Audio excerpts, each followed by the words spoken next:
الرجیم بسم اللہ الرحمن الرحیم للرجال نصیب مما ترک الوالدان والاقربون وللنساء نصیب مما ترک الوالدان والاقربون مما قل او کثر نصیبا مفروضا صدق اللہ العلی العظیم وقال النبی صلی اللہ علیہ وسلم من قطع میراثه قطع اللہ یوم القیامت من الجنہ او کما قال علیہ الصلاۃ والسلام۔ بزرگوں اور مسلمان بھائیوں، اللہ تبارک و تعالیٰ کا لاکھ لاکھ شکر احسان ہے کہ اللہ تبارک و تعالیٰ نے ہم سب کو ایمان کی دولت سے نوازا۔ مزید اللہ کا کرم اور احسان یہ ہے کہ اللہ تبارک و تعالیٰ نے ہم سب کو جمعہ کی نماز پڑھنے کے لیے مسجد میں حاضری کی توفیق عطا فرمائی۔ مسلمان بھائیوں، اللہ تبارک و تعالیٰ نے ایمان والوں پر دو قسم کے احکام فرض اور واجب کیے ہیں۔ ایک احکام وہ ہے جس کا تعلق اللہ تبارک و تعالیٰ سے ہے، اس کو کہا جاتا ہے حقوق اللہ کے حقوق۔ مثلا جیسے نماز پڑھنا، روزہ رکھنا، حج کرنا، زکوٰۃ دینا، قربانی کرنا، یہ ایسی عبادت ہے جس کا تعلق اللہ سے ہے، رب کائنات سے ہے، زمین و آسمان کے پالنے والے خالق و مالک سے ہے۔ تعلق ہونے کا مطلب یہ ہے کہ یہ حکام ایسا ہے کہ دنیا میں کوئی آپ سے اس کے بارے مطالبہ نہیں کرے گا، اور نہ کسی کو حق بنتا ہے مطالبہ کرنے کا۔ یہ اللہ کا حق ہے۔ اگر آپ وقت پر نماز نہ پڑھیں، آپ روزہ نہ رکھیں، آپ زکوٰۃ ادا نہ کریں، اور دیگر عبادتیں آپ نہ کریں، تو بھائی چارگی کے ناطے کوئی آدمی آپ کو سمجھا سکتا ہے، توجہ دلا سکتا ہے کہ یہ بڑی کمی کوتاہی ہے، تمہیں نماز پڑھنی چاہیے، روزہ رکھنی چاہیے، حج کرنی چاہیے، زکوٰۃ دینی چاہیے۔ لیکن یہ کہا کہ کوئی مطالبہ نہیں کر سکتا کہ یہ میرا حق ہے، تم نے کیوں نہیں ادا کی، یہ میرا حق تھا، تم نے کیوں نہیں اس کو ادا کی۔ یہ ایک دنیا کے اندر کوئی نہیں کر سکتا۔ یہ اللہ کے حقوق ہیں۔ قیامت کے دن اللہ تبارک و تعالی ہم سب سے پوچھیں گے کہ تم کو ہم نے زندگی دی تھی، جوانی دی تھی، صحت و عافیت دی تھی، تم نے نماز کا وقت پایا لیکن تم نے نماز کیوں نہیں پڑھا، تو نے صحت و تندرستی کی حالت میں روزے کو پایا، رمضان المبارک کا مہینہ پایا، روزہ کیوں نہیں رکھا۔ تم کو ہم نے مالدار بنایا تھا، صاحب نصاب بنایا تھا، تمہارے اوپر زکوٰۃ فرض تھا لیکن تم نے ادا کیوں نہیں کیا، تمہارے اوپر حج فرض تھا، تم نے حج کیوں نہیں ادا کیا۔ اللہ تبارک و تعالیٰ قیامت کے دن ان تمام چیزوں کے بارے میں پوچھیں گے۔ قرآن کریم کے اندر آیا ہے ما سلککم فی سقر قالوا لم نک من المصلین ولم نک نطعم المسکین۔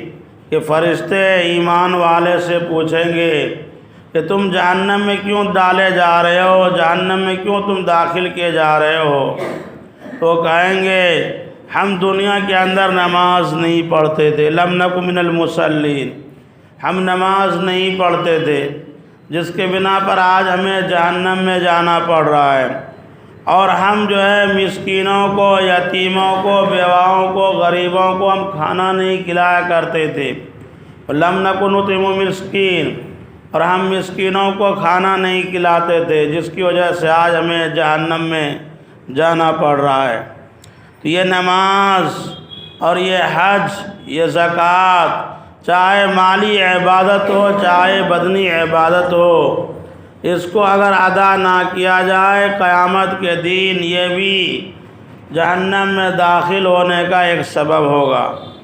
اور ایک حقوق ہے جس کو حقوق العباد کہا جاتا ہے، جس کا تعلق بندوں سے ہے، بندوں سے ہے۔ اللہ تبارک و تعالیٰ نے دنیا کے اندر امن و سکون کے ساتھ زندگی گزارنے کے لیے، میل محبت کے ساتھ زندگی گزارنے کے لیے ایک دوسرے کے اوپر حقوق رکھے ہیں، حق رکھے ہیں، تاکہ ہر کوئی اطمینان و سکون کے ساتھ زندگی گزار سکے۔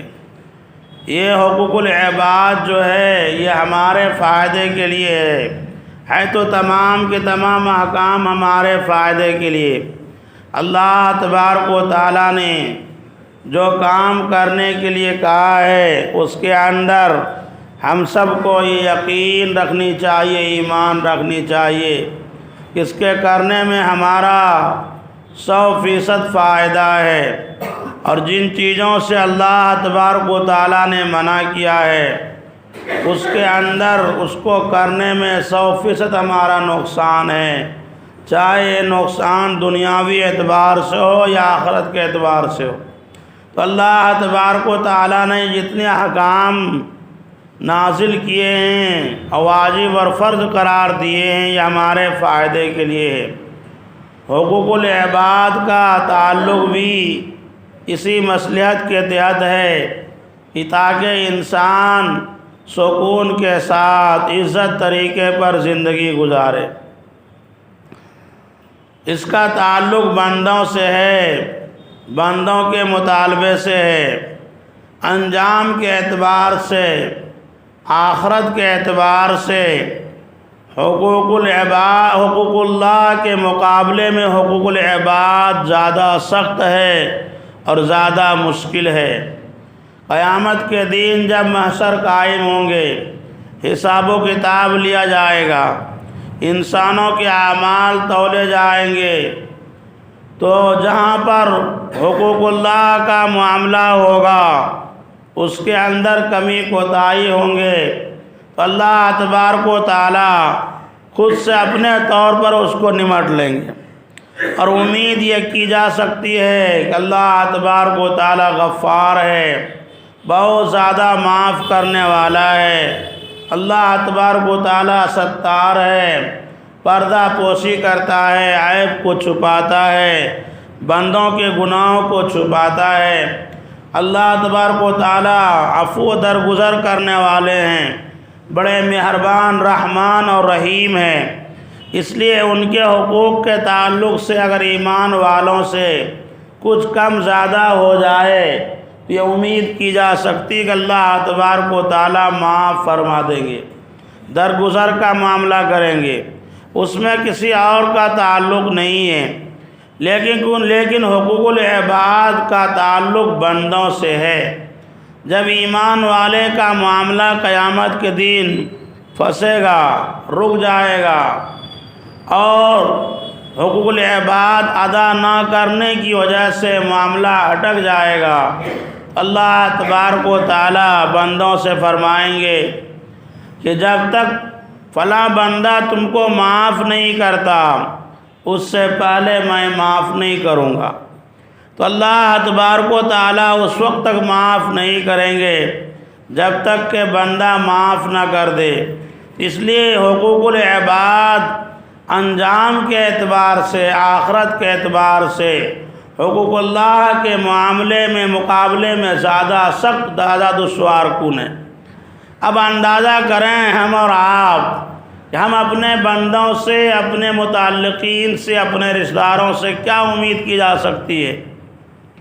جب دنیا کے اندر مصیبتیں پریشانی آتی ہے، اگر آپ کے پاس مال دولت ہے، پیسے والے ہیں، آپ کا اچھا ہے، ابھی اچھا معاملہ چل رہا ہے، تو لوگ ڈھیروں آپ کے پاس سلام کرنے والے ملیں گے، ملاقات کرنے والے مل جائیں گے، آئے دن لوگ ملاقات کرنے کے لیے آئیں گے۔ لیکن اگر تو لوگوں کو یہ پتہ چل جائے کہ ان کے کاروبار کا نظام بگڑ گیا ہے، یہ جو ہے اب غریب ہو گیا، ان کے پاس مال و دولت نہیں ہے، تو آپ دیکھیے رشتہ داروں کا معاملہ ہو، دوست بھائیوں کا معاملہ ہو، کس طریقے سے راستہ بدل کر چل دیتے ہیں، ملاقات کرنا، سلام کلام کرنا کم کر دیتے ہیں، بند کر دیتے ہیں۔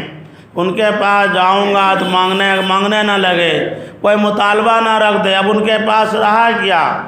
یہ عموماً یہ مزاج ہے انسانوں کا کہ اپنے مفاد کے خاطر، اپنے فائدے کے خاطر لوگ تعلق رکھتے ہیں۔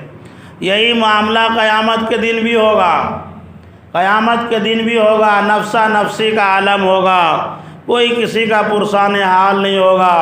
قرآن کریم کے اندر فرمایا گیا ہے یوم یفر المرء من اخیہ وامی وابی وصاحبتی وبنی، کہ اس دن جو ہے انسان ایک دوسرے سے بھاگیں گے، انسان اپنے ماں باپ کو چھوڑ کر بھاگیں گے، اپنے بھائی کو، اپنے بہنوں کو، اپنے قریبی رشتہ داروں کو، اپنے بیٹوں کو چھوڑ کر بھاگ جائیں گے۔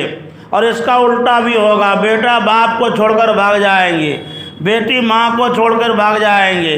رشتہ داری جو دنیا کے اندر قریب ترین رشتہ داری سمجھے جاتے تھے، ہر مواقع پر، ہر معاملے میں، ہر مصیبت کے وقت میں کھڑے رہتے تھے، میدان محشر کے اندر یہ ساتھ چھوڑ دیں۔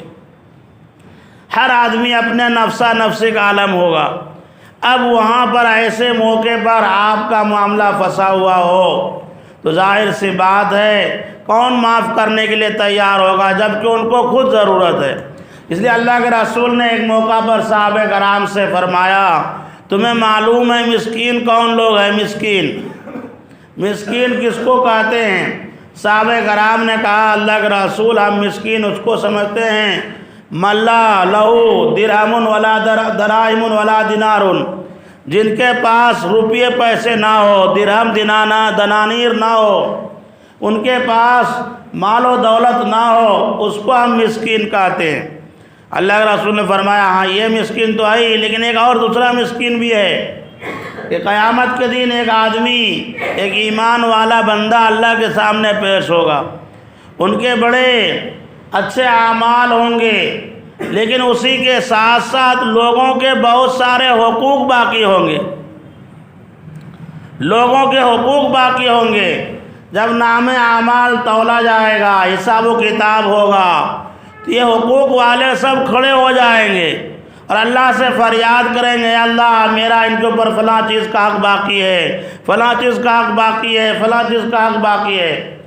تو اللہ تبارک و تعالیٰ اس دن جہاں پر نیکیوں کی ضرورت ہوگی، نیک اعمال کی ضرورت ہوگی، اعمال صالحہ کی ضرورت ہوگی، اللہ تبارک و تعالیٰ اس کی نیکی کو ان کے نام اعمال سے نکال کر بدلے کے طور پر اس بندے کو، اس متعلقین کو دینے لگیں گے جنہوں نے مطالبہ رکھا ہے، حتیٰ کہ دیتے ان کے سارے نام اعمال ختم ہو جائیں گے، اس کا نام اعمال خالی ہو جائے گا، اور بھی لوگ ہوں گے مطالبہ کرنے والے، تو اللہ تبارک و تعالیٰ مطالبہ کرنے والوں کے گناہ کو ان کے نام اعمال میں ڈال دیں گے۔ یہ عالم ہوگا میدان محشر کے اندر۔ اس لیے حقوق العباد کا معاملہ زیادہ سخت ہے حقوق اللہ کے مقابلے میں۔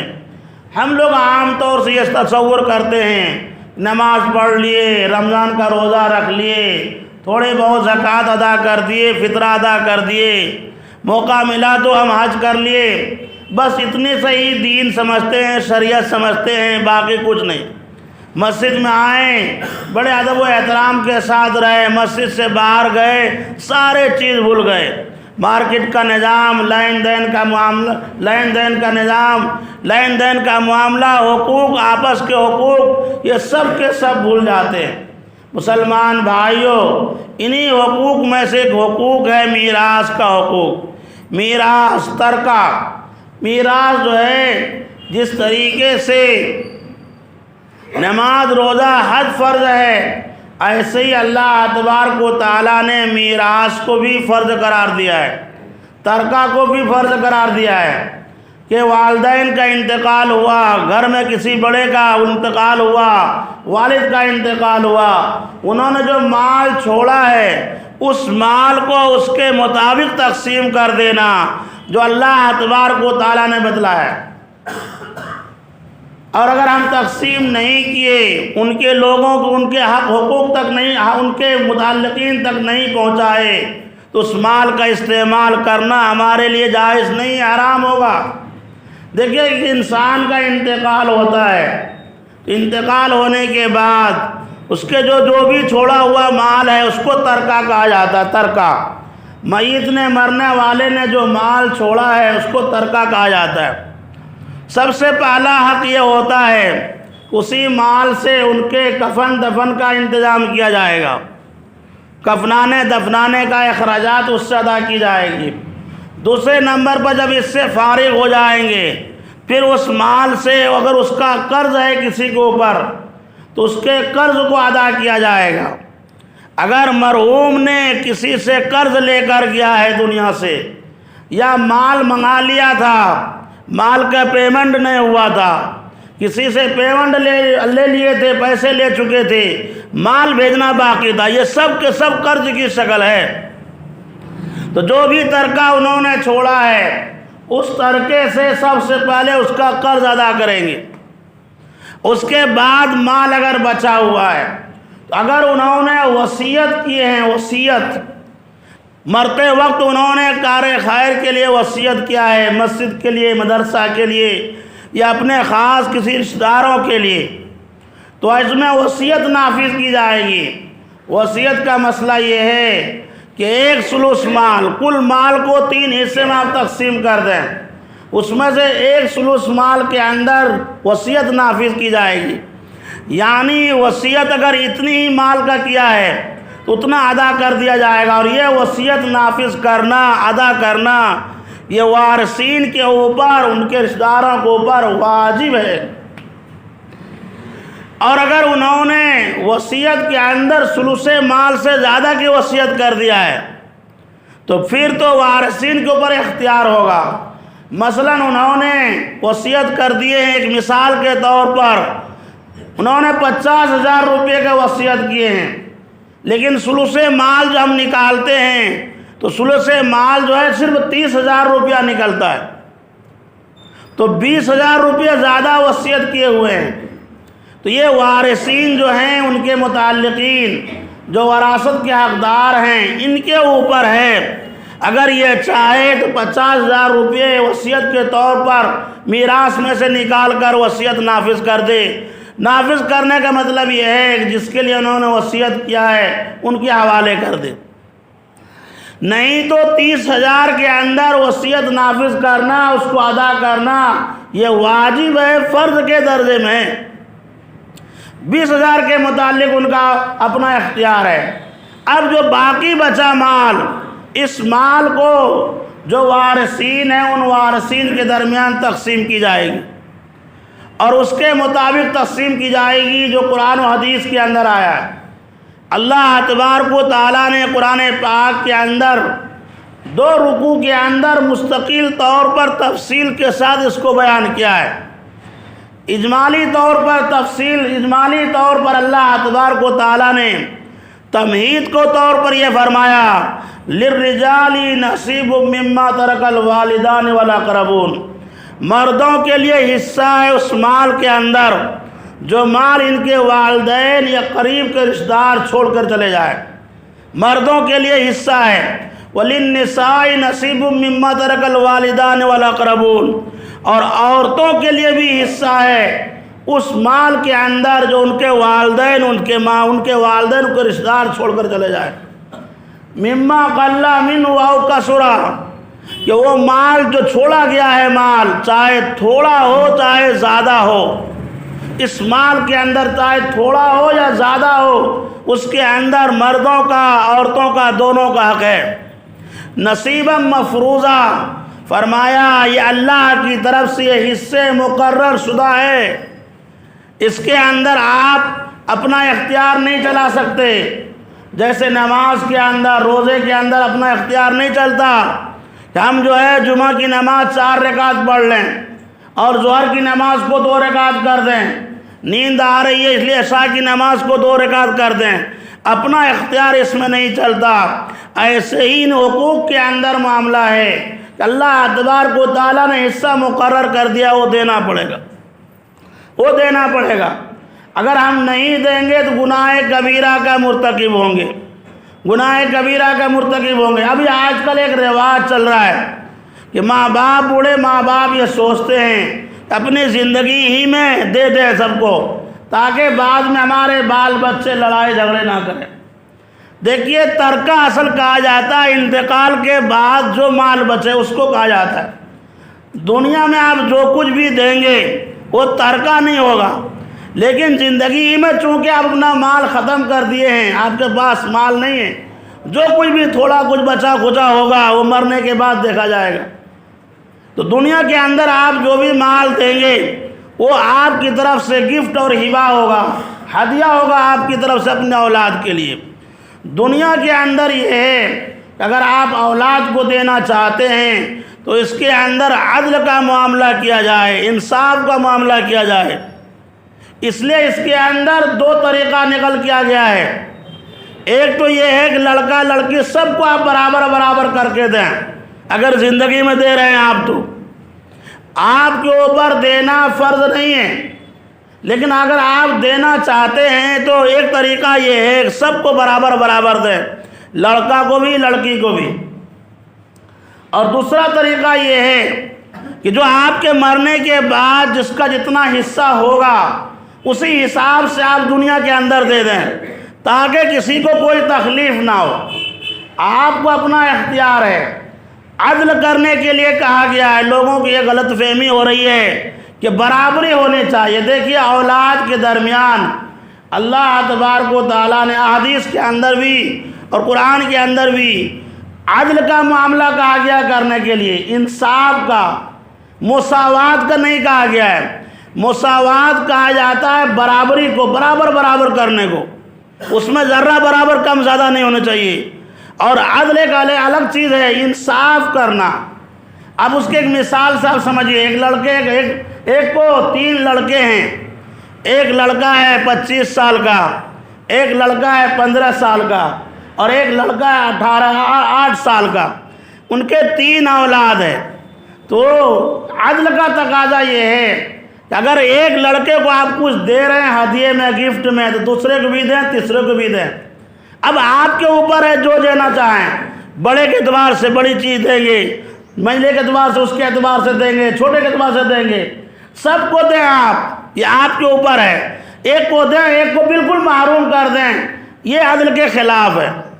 تو آپ کے اوپر ہے۔ ظاہر سی بات ہے، مان کے چلو ہم کپڑا دینا چاہتے ہیں تو اب ظاہر سی بات ہے کہ جو بڑے والے ہیں اس کو 5 میٹر کپڑے لگیں گے، جو درمیان والے ہیں اس کو 4 میٹر کپڑے لگیں گے، اور جو چھوٹے ہیں ان کو 3 میٹر میں ہو جائیں گے۔ تو یہ انصاف، عدل یہ ہے کہ آپ سب کو ایک جوڑا کپڑا کر کے دے دیں، اور برابری یہ ہے، مساوات یہ ہے کہ سب کو برابر برابر دیں۔ تو اب ظاہر سی بات ہے کسی کا کام نہیں بنے گا۔ اگر چھوٹے کی رعایت کر کے دیں تو بڑے کا کپڑا ناکافی ہوگا، اور بڑے کی رعایت کر کے دیں چھوٹے کو تو بیکار ہو جائے گا، زائد ہو جائے گا، کپڑے بیکار ہوگا کپڑا۔ اس لیے ماں باپ کے اوپر یہ اختیار ہے، ہاں دے سب کو۔ اس لیے مسلمان بھائی اس میں یہ معاملہ ہے کہ دنیا میں اگر اولاد کو دینا ہے تو 2 طریقے ہیں اس کے۔ ایک طریقہ یہ ہے کہ آپ برابری طور پر دے دیں، دوسرا طریقہ یہ ہے کہ میراث کے طریقے پر دیں۔